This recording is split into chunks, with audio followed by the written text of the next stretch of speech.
Update 8, an explanation of what is happening in world events according to Bible prophecy. This is a quick update to explain what is happening in world events. Currently, we are seeing several threads playing out in world events. I can't go into the background of everything I'm saying on this video, but if you want to check things out, you can find all information you need at prophecy-workshop.com.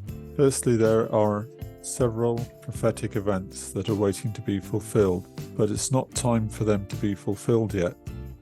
Russia will lead an alliance against Israel at some point in the future. They will fail in their war with Ukraine, and as a result, they will want to assert themselves as a world power again at some time in the future. When this happens, they will be able to drive south through Georgia and Armenia and link up with their allies, Turkey and Syria, to attack Israel. This is the Gog-Magog invasion of Ezekiel 38 and 39. However, it's not time for this to happen yet, as many Bible prophecies still have to be fulfilled. In particular, Israel has to defeat its immediate neighbors, its immediate enemies, and enter into a time of peace and prosperity. This is what is predicted in Psalm 83. Prophetic Bible teacher Bill Salas has written about this in his book called Psalm 83.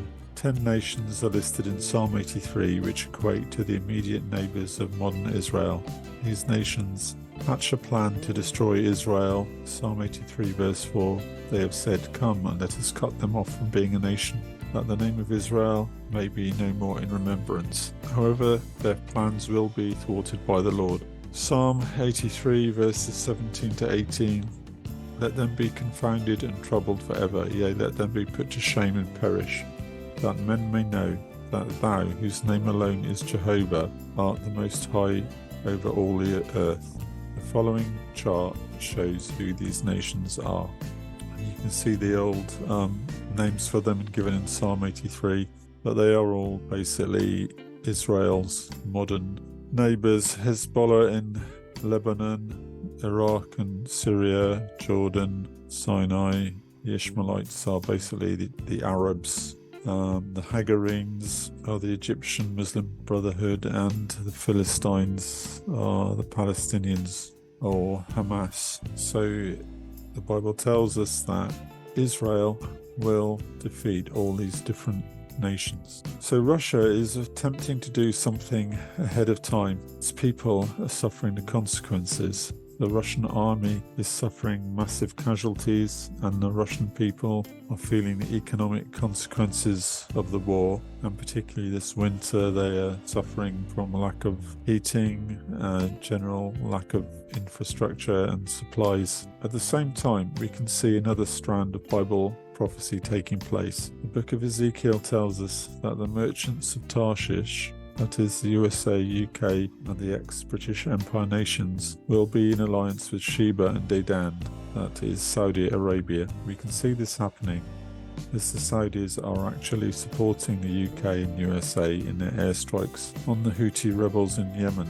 They are trying not to be too overt about it, but there is no love lost between the Sunni Muslim Saudis and the Shiite Muslim Houthis. At this point in time, the Houthis and other Shiite enemies of Israel will be defeated in order that Israel can enjoy a time of peace and prosperity. How long this period will last, I don't know, but the Bible is clear that Israel will enjoy this time of peace and prosperity before the Gog-Magog invasion finally happens. While the church is on the earth, Israel will be secure. This is because the Bible explains that believers are not appointed to wrath and will not go through the tribulation period. Tribulation period is a time of judgment specifically for Israel. That is why the Bible calls it the time of Jacob's trouble. Jeremiah chapter 30 verse 7. Alas, that day is great, so that none is like it.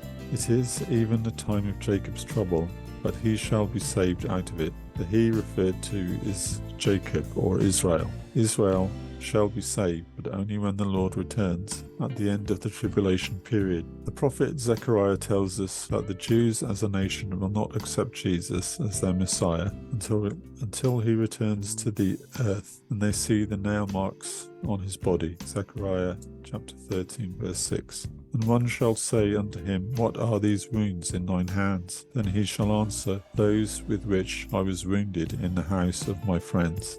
However, many individual Jews will accept Jesus as their Lord prior to the tribulation. Tribulation is also a time of judgment for everyone else remaining on the earth. In other words, all those who have not accepted Jesus Christ as their Lord and Saviour. The Antichrist will not be revealed until the church has been removed from the earth. So we as Christians will never know him. It tells us this in Thessalonians. Everything in world events has to be done in order. Satan is trying to stir things up and make things happen before their time, but God has set a timetable that can't be changed. Thank you for listening. If you found this video interesting, you can find more information at prophecy-workshop.com.